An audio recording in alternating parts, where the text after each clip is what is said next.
ሰላም የዴሊ ፎረም ቤተሰቦች፣ ትራምፕ ከቻይና መሪ ጂጂፒንግ ጋር ከተገናኙ በኋላ ታይዋን ነጻነቷን እንዳታውጅ አስጠነቀቁ። የአሜሪካው ፕሬዝዳንት ዶናልድ ትራምፕ ታይዋን ከቻይና የተነጠለች ነጻ ሀገር መሆኗን እንዳታውጅ አስጠንቅቀዋል። ትራምፕ አርብ ዕለት በቻይና ቤጂንግ የሁለት ቀን ይፋዊ ጉብኝታቸው ካጠናቀቁ በኋላ ለፎክስ ኒውስ በሰጡት ቃለ ምልልስ አንድ አካል ነጻ እንዲሆን አልፈልግም ብለዋል። ቀደም ሲል የታይዋን ፕሬዝዳንት ላይ ቼንግ-ቴ ታይዋን ራሷን የምትመለከተው እንደ ሉዓላዊ ሀገር በመሆኑ ነጻነቷን ማወጅ አያስፈልጋትም ብለው ነበር። አሜሪካ ለበርካታ ዓመታት ታይዋን ስትደግፍ የቆየች ሲሆን በሕጓም ውስጥ ራሷን የመከላከል እንድትችል ድጋፍ ማድረግ እንዳለባትም ተቀምጧል። ነገር ግን ዩናይትድ ስቴትስ ከቻይና ጋር ያላትን መልካም ዲፕሎማሲያዊ ግንኙነት ጠብቆ መቆየትም ትፈልጋለች። ዶናልድ ትራምፕ ቀደም ሲል ቻይና የግዛት አካል ናት ስለምትል ስለ ራስ ገዟ ደሴት በምንም ጉዳይ አስተያየት አልሰጥም ብላም ነበር።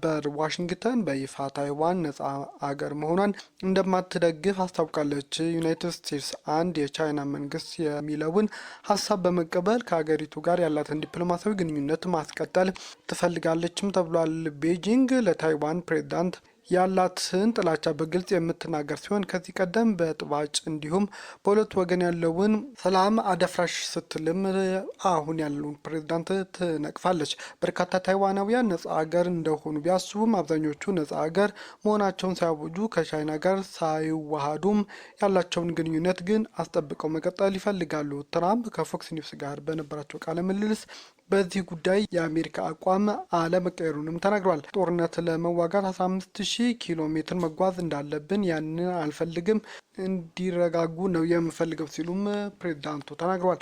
የአሜሪካው ፕሬዝዳንት በቻይና የነበራቸው ጉብኝት አጠናቀው ሲመለሱ ለጋዜጠኞች ከፕሬዝዳንት ሺ ጋር በደሴቲቱ ዙሪያ ብዙ መነጋገራቸውን ገልጸዋል። ነገር ግን አሜሪካ ትከላከላት እንደሆነ ግን ለመነጋገር አለመፈለጋቸውን ፕሬዝዳንት ትራምፕ ገልጠዋል። ስለ ደሴቱ በጣም ይጨነቃል፣ እንዲህ የነጻነት እንቅስቃሴ ማየት አይፈልግም ብለዋል ዶናልድ ትራምፕ። የቻይና መገናኛ ብዙኃን የታይዋን ጥያቄ በቻይናና በአሜሪካ ግንኙነት ውስጥ በጣም አስፈላጊ ጥያቄ ነው ሲሉም አስጠንቅቀዋል። አክለውም በተገቢው መንገድ ካልተያዘ ሁለቱ ሀገራት ሊጋጩ ወይም ወደ ጦርነት ሊያመራ ይችላል የሚል ማስጠንቀቂያ ጂጂፒንግ ለትራምፕ መናገራቸው ነው እየዘገቡ ያሉት። ትራምፕ በታይዋን ጉዳይ ከቻይና ጋር ግጭት ውስጥ ይገባል ብለው ያስቡ እንደሆነ ተጠይቀው አይመስለኝም፣ ነገሮች ጥሩ የሚሆኑ ይመስለኛል፣ ጦርነት ማየት አይፈልግም ሲሉም አስረድተዋል። ከቅርብ ዓመታት ወዲህ ቻይና በደሴቲቱ ዙሪያ ወታደራዊ ልምምዶችን ያደረገች ሲሆን ይህም በቀጠናው ውጥረት ከመፍጠር ባሻገር የዋሽንግተን አቋምም ፈትኗል። ባለፈው ዓመት የትራምፕ አስተዳደር ለታይዋን የተሻሻሉ የሮኬት ማስወንጨፊያዎችና የተለያዩ ሚሳኤሎችን ያካተተ 11 ቢሊዮን ዶላር የሚያወጣ የጦር መሳሪያ ሊሸጥ መሆኑን ሲያስታውቅ ቤጂንግ ተቃውማ ነበር። ትራምፕ በጉዳዩ ላይ ከቻይናዎቻቸው ጋር በዝርዝር መወያየታቸውን ጠቅሰው በቅርብ ሽያጭ ላይ ውሳኔዎች እንደሚያሳውቁም ተናግረዋል። ክለቡም ማለት የምችለው አሁን በቀጥታ እነጋገራለሁ፣ ታይዋን እያስተዳደረ ያለው ማን እንደሆነ በማለት የፕሬዝዳንቱንም ስም ሳይጠሩ ተናግረዋል። የአሜሪካው ፕሬዝዳንት ከታይዋን ጋር መደበኛ የሆነ ግንኙነት የሌላት ቢሆንም ይፋዊ ያልሆኑ ግንኙነቶች ግን ስታካሄድ እስካሁን ቆይታለች። የአሜሪካ ፕሬዝዳንት በቀጥታ የታይዋን ፕሬዝዳንት የማያነጋግር ሲሆን ይህንን ቢያደርጉም ግን ከቤጂንግ ጋር ውጥረት እንዲፈጠርም አድርጓል። ቻይና የታይዋን ፕሬዝዳንት ላይ ቺንግ-ቴን ተገንጣይ ስትልም በተደጋጋሚ ትነቅፋቸዋለች። የታይዋን ምክትል ውጭ ጉዳይ ሚኒስትር ቺንግ ሚንግቺ ቅዳሜ ዕለት ታይዋን ትራምፕ ምን ማለታቸው እንደሆነ ማብራሪያ ትፈልጋለች ብለዋል። ቺንግ አክለውም አሜሪካ ለታይዋን የምትሰጠው የጦር መሳሪያ በአሜሪካ ሕግ ድጋፍ ያለው ነው ሲሉም ተናግረዋል። አክለቡም የታይዋንና አሜሪካ የመሳሪያ ሽያጭ ሁልጊዜም የቀጠናው ሰላም መረጋጋት መሰረት ነው ሲሉም ገልጠዋል። ትራምፕ ለፎክስ ኒውስ ጦርነት ማየት አንፈልግም፣ አሁን ባለው መልኩም ከቀጠን ቻይና የሚስማማት ይመስለኛል፣ ነገር ግን የሆነ አካል ተነስቶ አሜሪካ ስለምትደግፍ ነጻ አገር እንሁን እንዲል አንፈቅድም ብለዋል። ከዚህ ቀደም አሜሪካ በታይዋን ነጻነት ላይ ባላት አቋም መለሳለስ አሳይታ ቻይናን አስቆጥታም ነበር። እንደ አውሮፓውያን አቆጣጠር በ2025 የአሜሪካ ውጭ ጉዳይ ሚኒስቴር ከድረገጹ ላይ የታይዋን ነጻ አገር እንደሚቃወም የሚገልጸውን ሀረግ በማንሳት ቤጂንግ ለተገንጣይ ኃይሎች ያልተገባ መልእክት ያስተላልፋል ስትል ተቃውማም ነበር። በወቅቱ በታይዋን የሚገኙ የአሜሪካ ባለስልጣናት ከሁሉም ወገን ያለውን ሁኔታ ለመቀየር በተናጠል የሚደረግ እርምጃን እንደምንቃወም ለረጅም ጊዜ ስንናገር ነበር ሲሉም ተናግረዋል። የእንግሊዝ ተዋጊ ጀቶች የኢራን ድሮን ለማክሸፍ ሚሳኤል ሊገጠምላቸው ነው። በመካከለኛው ምስራቅ የተሰማሩ የእንግሊዝ ተዋጊ ጀቶች የኢራን ድሮኖችን ማምከን የሚችሉ አዲስ ሚሳኤል ሊገጠምላቸው እንደሆነ ተገልጿል። የሚገጠምላቸው ሚሳኤሎች በአነስተኛ ገንዘብ የኢራን ድሮኖችን ለማክሸፍ እንደሚያስችላቸውም ነው የተነገረው። የሀገሪቱ መከላከያ ሚኒስትር ኢላማዎቹ ለመምታት አሁን ጥቅም ላይ እየዋለ ካለው ሚሳኤል የሚረክዝ ዘመናዊ መሳሪያ ነው ሲሉም ገልጸዋል። ይህ ጸረ ድሮን ሚሳኤል አድቫንስድ ፕሪሲሽን ኪል ዌፐን ሲስተም ይባላልም ተብሏል። የባህረ ሰላጤው ሀገራት የኢራን ሻሂድ ድሮኖች መቃወም ተቸግረዋል። እነዚህ የኢራን ድሮኖች በርካሽ ዋጋ የሚገነቡ ሲሆን የላቀም ጉዳትም እያደረሱ ነው። ከ2 ዓመት በፊት በኢራንና በእስራኤል መካከል በተነሳው ግጭት ዩናይትድ ኪንግደም ሚሳኤል በመጠቀም ድሮኖች መታ መጣሏ ተገልጿል። እያንዳንዱ ሚሳኤል 200,000 ፓውንድ እንዳወጣም ነው የተዘገበው። ሌሎች ሀገራት የሚጠቀሙት ሚሳኤሎች 22,377 ፓውንድ እንደሚያወጣ የመከላከያ ባለሙያዎች ተናግረዋል። እንግሊዝ ይህን ሚሳኤል ለመጠቀም መወሰኗም ይፋ ተደርጓል። የኢራን ሻሂድ ድሮኖች ከ20,000 እስከ 50,000 ዶላር ያወጣሉ። እንግሊዝ የኢራን ድሮኖች ለማምከን ልትጠቀም ያሰበችው ሚሳኤል አሁን ላይ የአሜሪካ መከላከያ እየተገለገለበት ይገኛል። የኢራን ድሮኖች ዝቅ ብሎ መብረር የሚችል ስለሆነ በቀላሉ ከእይታም ይሰወራል። ከተዋጊ ጀቶች ላይ በተተኮሰ ሚሳኤል አማካኝነት ድሮኖቹን መምታትም አስቸጋሪ እንደሆነ ነው ባለሙያዎች እያስጠነቀቁ ያሉት። ሳይፕረስ ውስጥ በሚገኘው የዩናይትድ ኪንግደም ወታደራዊ ሰፈር ላይ ባለፈው ወር የድሮን ጥቃት መፈጸሙ ተገልጿል። ጥቃቱ ከተፈጸመ ከ2 ቀን በኋላ 2 ድሮኖች ማምከን ተችሏል።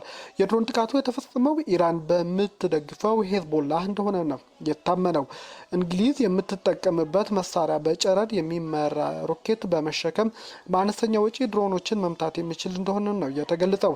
ቢኤኢ ሲስተምስ እና ኪንቴክ የተባሉ መሳሪያዎች አምራች ኩባንያ በወራት ውስጥ ግንባታው እንደሚያጠናቅቅም ዩናይትድ ኪንግደም መንግስት ይፋ አድርጓል። ኳታር 10,000 ጸረ ድሮን ሚሳኤሎችን ከአሜሪካ ለመግዛት ማቅዳለች። የኢራን ጦርነት ከተነሳ አንስቶ ቴህራን በባህረ ሰላጤው በሚገኘው የአሜሪካ ወታደራዊ ሰፈሮች ላይ ሚሳኤልና ድሮኖችም ተኩሳለች። እስራኤል፣ ባህሬን፣ ኩዌት፣ ኳታር፣ የተባበሩት አረብ ኤሚሬቶች ዮርዳኖስን ጨምሮ ጥቃት ኢላማም ሆነዋል። በኢራን የተባበሩት አረብ ኤሚሬት 2,000 ድሮኖች፣ 437 ባላስቲክ ሚሳኤል እና 19 ክሩዝ ሚሳኤል ማክሸፏንም እያስታወቀች ነው። የኢራንና አሜሪካ ሰላም ንግግር ለማስቀጠል ፓኪስታን ባለስልጣናት ቴህራን መግባታቸው ተነገረ።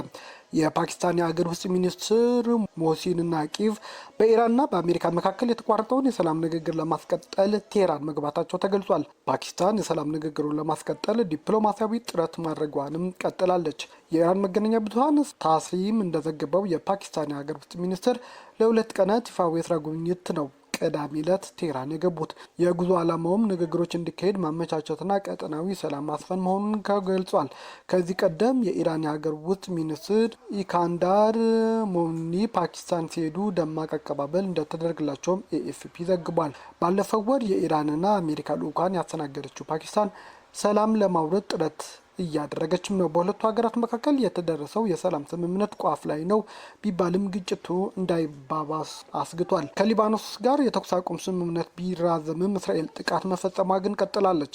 እስራኤል እና ሊባኖስ የተኩስ አቁም ስምምነታቸው በ45 ቀናት ቢያራዝሙም በደቡባዊ ሊባኖስ የሚፈጸመው ጥቃት አሁንም ቀጥሏል። እስራኤል በደቡባዊ ሊባኖስ በተከታታይ የአየር ጥቃት እየፈጸመች ሲሆን ከሄዝቦላ ጋር ግንኙነት አላቸው ብላ ያመነቻቸው ኢላማዎችንም እየመታች መሆኑን ማስታወቃለች። በደቡባዊ ሊባኖስ ጥቃት ከመፈጸሙ በፊት 9 መንደሮች ለነዋሪዎች ማስጠንቀቂያ መስጠቷንም እስራኤል አስታውቃለች። በደቡባዊ ሊባኖስ በ10 ሺዎች የሚቆጠሩ ሰዎች ከቤት ንብረታቸው ተፈናቅለዋል። እስራኤል ጥቃት መሰንዘር መቀጠሏ የተኩስ አቁም ስምምነቱም ዘላቂ ጥያቄነትን አስነስቷል። ቅዳሜ ከሊባኖስ ድንበር 50 ኪሎ ሜትር ርቀት ላይ የሚገኝ ብዙ መንደሮች ኢላማ መድረጋቸውን የሀገሪቱ ብሔራዊ ጣቢያ ዘግቧል። የነዋሪዎች መፈናቀልም ታይቷል። ፕሬዚዳንት ትራምፕ ኢራን የኒኩሌር ፕሮግራሟን ለ20 ዓመት ብትታገድ እንደሚቀበሉ ማስታወቁም። የአሜሪካ ፕሬዚዳንት ዶናልድ ትራምፕ ቴህራን ለ20 ዓመታት የኒኩሌር መርሃ ግብሯን ብትታገድ እንደሚቀበሉ ያሳወቁ ሲሆን ይህም ከዚህ በፊት ሙሉ በሙሉ ማቆም አለባት ከሚል አቋማቸው ለውጥ ማድረጋቸው አሳይቷልም እየተባለ ነው። ትራምፕ እውነተኛ 20 ዓመት መሆን አለበትም ሲሉ ማስታውቀዋል። ቀደም ሲል ፕሬዚዳንቱ ኢራን መሳሪያ ማምረት በሚያስችል ደረጃ ዩራኒየም ማብልጸጓን ሙሉ በሙሉ እንድታቆምና የኒኩሌር መሳሪያ ፈጽሞ እንዳታመርት ነበር እየጠየቁ የነበሩት። ፕሬዚዳንቱ ኢራን ላይ ያላቸው ተስፋ ተስፋ እየተሟጠጠ እንደሆነ የተናገሩ ቢሆንም እስካሁን በሚደረጉ ንግግሮች ወደፊት ለመድረስ የታየ ምልክትም የለም ተብሏል።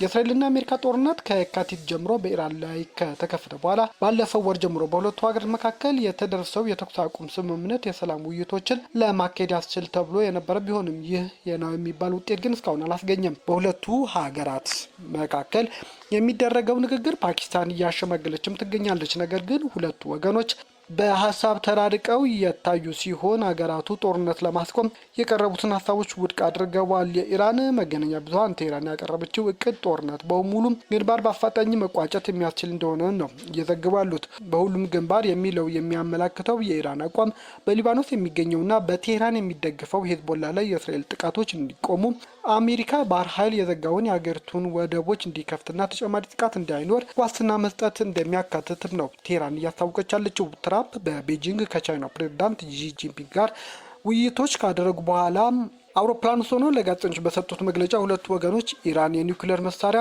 እንዳይኖራትና የሆርሙዝ ወሽመጥን መልሳ እንድትከፍት መስማማታቸውን ተናግረዋል። አንድ ጋዜጠኛ ለ20 ዓመት የኒውክሌር መርሃ ግብሯን መግታት በቂ አይደለም ብሎ ሲጠይቅ ትራምፕ 20 ዓመት በቂ ነው ግን ከነርሱ የሚወጣው የዋስትና ደረጃ እውነተኛ ዓመት መሆን አለበት ሲሉ መልሰዋል።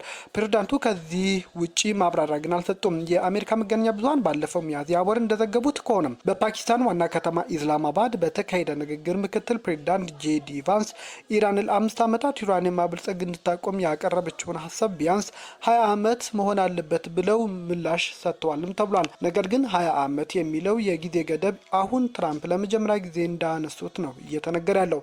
ትራምፕ በመጀመሪያ የስልጣን ዘመናቸው እንደ አውሮፓውያን አቆጣጠር በ2015 በኦባማ አስተዳደር ወቅት ከኢራን ጋር የተደረሰውን የኒኩሌር ስምምነት ሰርዘውም ነበር።